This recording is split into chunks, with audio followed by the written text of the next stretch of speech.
Right.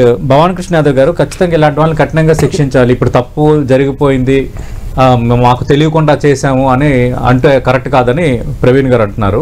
చాలామంది ఇప్పుడు అదే వీడియోలు రిలీజ్ చేస్తున్నారు. మాకు ప్రకాష్ రాజు కూడా చివరికి నాకు తెలియదు, తెలిసిన తర్వాత నేను తప్పుకున్నానని మాట్లాడారు.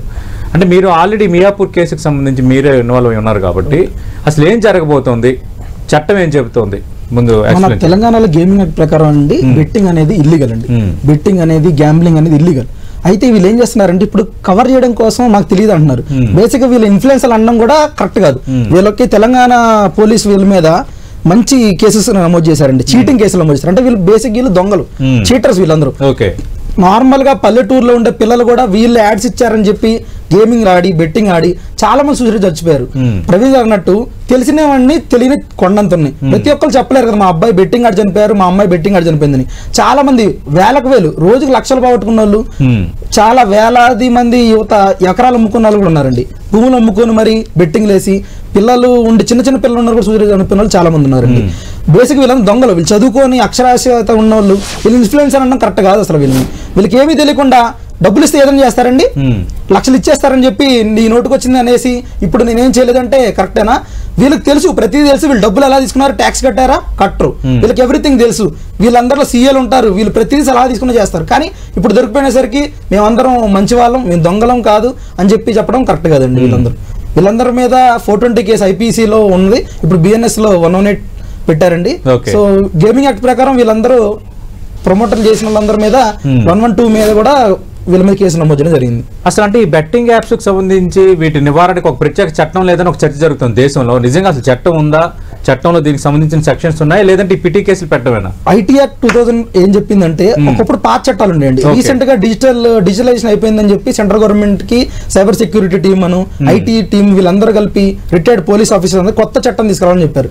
డిజిటలైజేషన్ అయింది మొత్తం. ఇప్పుడు ప్రతి ఒక్కళ్ళు ఎక్కడికో వెళ్ళి, ఇప్పుడు పేకాట ఉంది, పేకాట ఎక్కడో క్లబ్లకి వెళ్ళి ఆడలేదు, ఇప్పుడంతా రమ్మీ అని చెప్పి ఫోన్లో ఆడుతున్నారు. సో ఇది ఎంటర్టైన్మెంట్ పర్పస్ కోసం చేస్తే సుప్రీంకోర్టు ఎలిజిబుల్ చేసింది. కానీ వీళ్ళు ఏం చేస్తారు, ఎంటర్టైన్మెంట్ కాదు, ఒక సోషల్ మీడియాలో యాడ్ ఇచ్చేసి ఒక డిజిటల్ ప్లాట్ఫామ్ వేల మంది లక్షల మంది మీరు మనుషులతో మనుషులు ఆడుకుంటే ఇది లీగల్ అండి. సో బేసిక్ ఒక ఎంటర్టైన్మెంట్ పర్పస్. కానీ వీళ్ళు ఏం చేస్తారు, రోబోట్లతో ఆడిస్తారు, కంప్యూటర్తో ఆడిస్తారు. కంప్యూటర్ ఆడినప్పుడు వీడు ఖచ్చితంగా ఓడిపోతారు కదా, కంప్యూటర్ కంటే తెలివైనవాడా మనిషి కాదు కదా. సో వీళ్ళని చీట్ చేసి వేలకు వేల రూపాయలు, లక్షల రూపాయలు వీళ్ళు అప్పులు చేసి 10 రూపాయల వడ్డీలు తీసుకొచ్చి, ఈ లోన్ యాప్స్ కూడా వీటిలో భాగమే అండి. లోన్ యాప్స్ తీసుకొని వీళ్ళు మళ్ళీ లోన్ యాప్స్ పేరు మీద చనిపోయారని చెప్పి క్రియేట్ చేస్తారు. కానీ వీడు చేసింది దేనికోసం, అసలు రూట్ కాస్ ఏంటి, బెట్టింగ్. కానీ దీన్ని ఎక్కడ తీసుకెళ్తున్నారు, లోన్ యాప్స్. ఇప్పుడు బెట్టింగ్ అనేది ఒక భూతం అయితే లోన్ యాప్స్ అనేది మరో భూతం అండి. దీని మీద కూడా కఠినమైన చర్యలు తీసుకోవాలి. పోలీసు వారు లోన్ యాప్స్ గురించి రోజు చాలా మంది చిత్రహింసలు, డైరెక్ట్ ఇంటికి వస్తారు, బెదిరేస్తారు. వీడు లోన్లు ఏం తీసుకున్నాడు అంటే నెక్స్ట్ చూస్తే తీగలాగితే డొంకంతా కదిలినట్టు వీడు బెట్టింగ్ గురించి లోన్ తీసుకుంటాడు. సో లోన్ యాప్స్ అనేది ఇంకా సెకండ్ రోల్. ఈ లేయర్ సార్ అన్నట్టు లేయర్, వీడు 3rd 4th లేయర్ లో ఉంటాడు బెట్టింగ్ ఓనర్ అనేవాడు.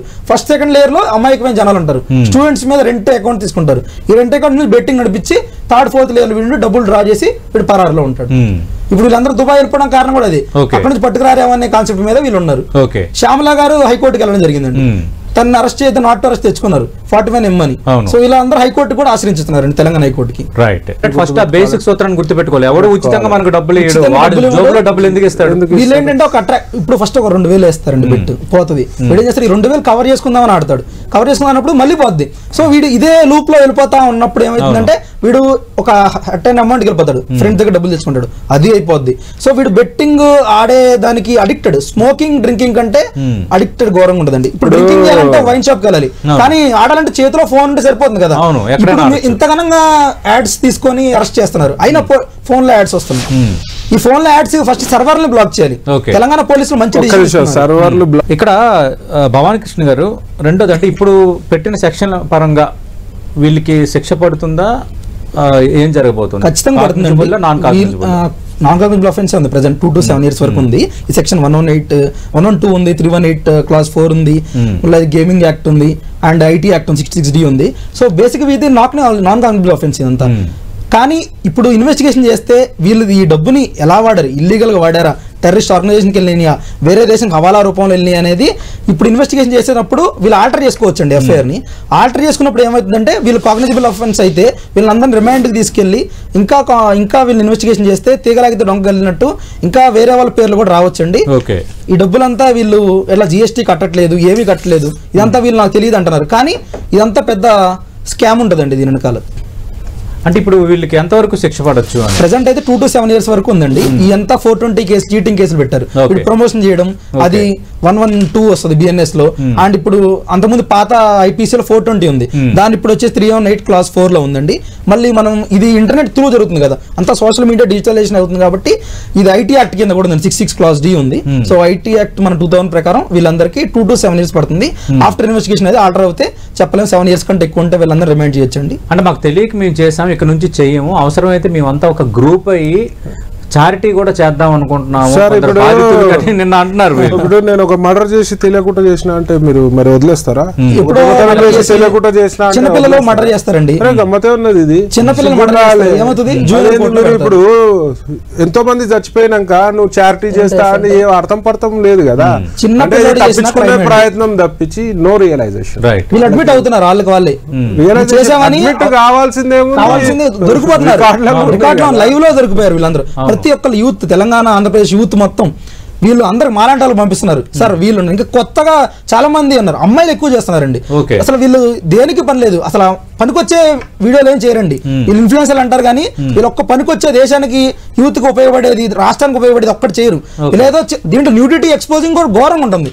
వీళ్ళంతా ఈ ఆడవాళ్ళు ఉంటారు చాలా మంది, వీళ్ళు న్యూడిటీ ఎక్స్పోజింగ్ చేసి ఈ జనాలని లాగట్టుకొని లక్షల మంది ఫాలోవర్స్ ఉంటారు. కానీ వీళ్ళు ఏం చేశారంటే సమాజ సేవ చేశారంటే ఏది చేయరు. ఇప్పుడు పవన్ కృష్ణ గారు, అంటే ఇక్కడ కొన్ని రాష్ట్రాలు ఇది లీగల్ గా ఉండటం అనేది కూడా కొంత లీనియస్ కి స్కోప్ ఉందంటున్నారు. మరి ఆ రాష్ట్రాలు ఎందుకు అది లీగల్? ఇప్పుడు ఇదే నష్టం అక్కడ కూడా జరుగుతుంది కదా, అక్కడ ఎందుకు లీగల్ గా అనుమతిస్తున్నారు? ఇండియాలో బెట్టింగ్ అనేది లీగల్ కదండి, కానీ కొన్ని స్టేట్స్ లో స్కిల్డ్ గేమ్స్ ఉన్నాయి చూసారా, డ్రీమ్ 11 ఇవన్నీ ఉన్నాయి, మన తెలంగాణలో నాట్ ఎలిజిబుల్. సో వీడు ఏం చేస్తారంటే పక్క స్టేట్ లో బ్యాంక్ అకౌంట్ తీసుకుంటాడు, పక్క స్టేట్ లో ఉండి కూడా ఆడేవాళ్ళు చాలా మంది ఉన్నారండి.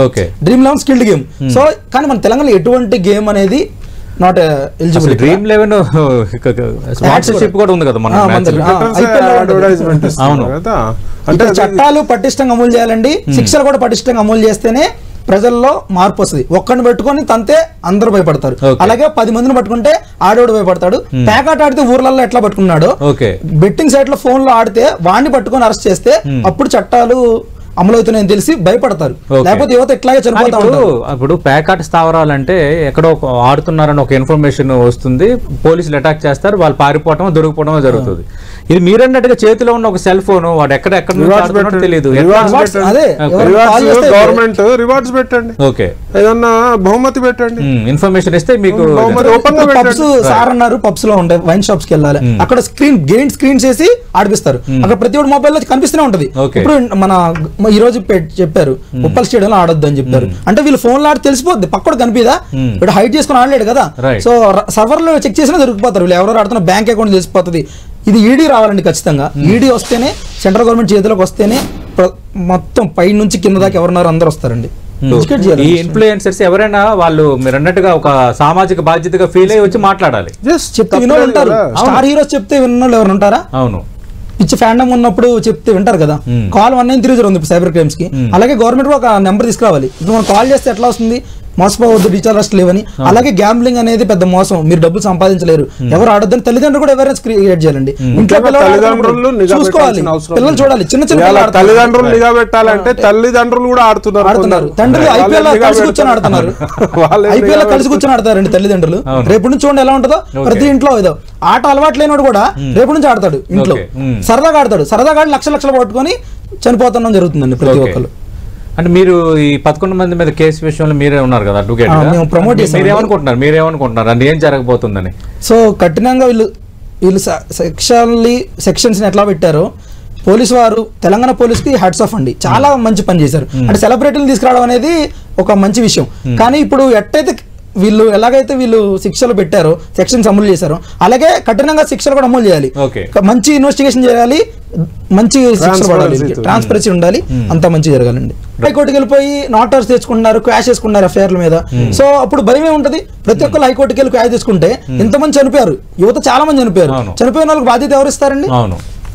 వీళ్ళే కదా ఈ ఫూల్సే కదా చేసింది వీళ్ళంతా. రైట్, మీరు అన్నట్టుగా చాలా చిక్కుముళ్ళు ఉన్నాయి, చాలా సవాళ్ళు కూడా ఉన్నాయి. బట్ గవర్నమెంట్ అట్లీస్ట్ ఒక అడుగు పడింది, ఒక అడుగు పడింది. ఇది ఇప్పటి నుంచి స్టార్ట్ చేస్తే అట్లీస్ట్ 5-10 years లో రైట్, అది జరగాలని కోరుకుందాం.